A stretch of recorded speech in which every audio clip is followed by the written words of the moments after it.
बहुत समय पहले की बात है। एक आध्यात्मिक मोती था स्पिरिट पर्ल, जो अच्छाई और शक्ति का प्रतीक था। पर तभी उसका उल्टा हिस्सा बना डीमन ऑर्ब, यानी बुराई की ताकत।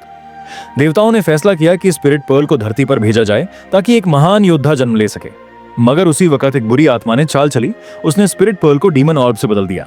और इसी से जन्म हुआ नेजा का, एक ऐसे बच्चे का जिसे किसी को भी मारने की ताकत मिली, मगर बदले में उसे सिर्फ नफरत और तिरस्कार मिला। नेजा का जन्म होते ही लोग डर गए। गांव वालों ने कहा यह शैतान है। उसकी मां मैडम यिन उसे बहुत प्यार करती थी, जबकि पिता लीजिंग ने यह वादा किया था कि वो नेजा को एक महान योद्धा बनाएगा। पर बच्चा था नेजा, अंदर से अकेला, बाहर से गुस्सैल। वो गांव के बच्चों से दोस्ती करना चाहता था, मगर सब उससे डरते थे। गांव वाले उसके खिलाफ हो गए, क्योंकि वो जब भी गुस्सा करता तबाही मच जाती। पर एक इंसान था जो उसे समझता था, उसका गुरु तैयस जनरेन, जो थोड़े हास्यास्पद मगर दयालु थे। उन्होंने नेजा को ट्रेनिंग दी, ये सिखाया कि वो अपनी शक्ति को काबू में कर सकता है। अब कहानी में एंट्री होती है एओबिंग की एक ड्रैगन का बेटा, उसी स्पिरिट पर्ल से जन्मा जो नेजा को मिलनी थी। एओबिंग को बचपन से ही सिखाया गया कि वो धरती को नई दिशा देगा, लेकिन वो नहीं जानता था कि उसकी ताकत एक झूठ पर टिकी है। जहां नेजा को बुरा समझा गया, वहां एओबिंग को देवता का दर्जा मिला। पर सच ये था कि दोनों ही अपने भाग्य से लड़ रहे थे। जब दोनों की मुलाकात होती है तो पहले दोस्त बनते हैं, लेकिन फिर एक मोड़ पर दोनों को एक दूसरे के खिलाफ खड़ा होना पड़ता है।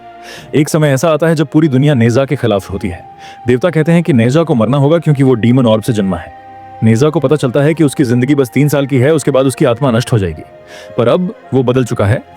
अब वो एक बच्चा नहीं रहा जो सबको डराता है। अब वो एक लड़ाकू है जो खुद की तकदीर को बदलना चाहता है। वो एओबिंग के सामने खड़ा होता है, पर नफरत से नहीं, दोस्ती से। फिर आता है क्लाइमेक्स। आसमान से बिजली गिर रही है, धरती कांप रही है, और नेजा एक आखिरी लड़ाई करता है, ना सिर्फ दुनिया के लिए बल्कि अपनी पहचान के लिए। नेजा अपनी जान को दांव पर लगाकर एओबिंग को बचाता है, और उस वक्त सबको पता चलता है कि न कोई जन्म से बुरा होता है और न ही कोई अच्छा। हम सब अपनी कहानी खुद लिखते हैं।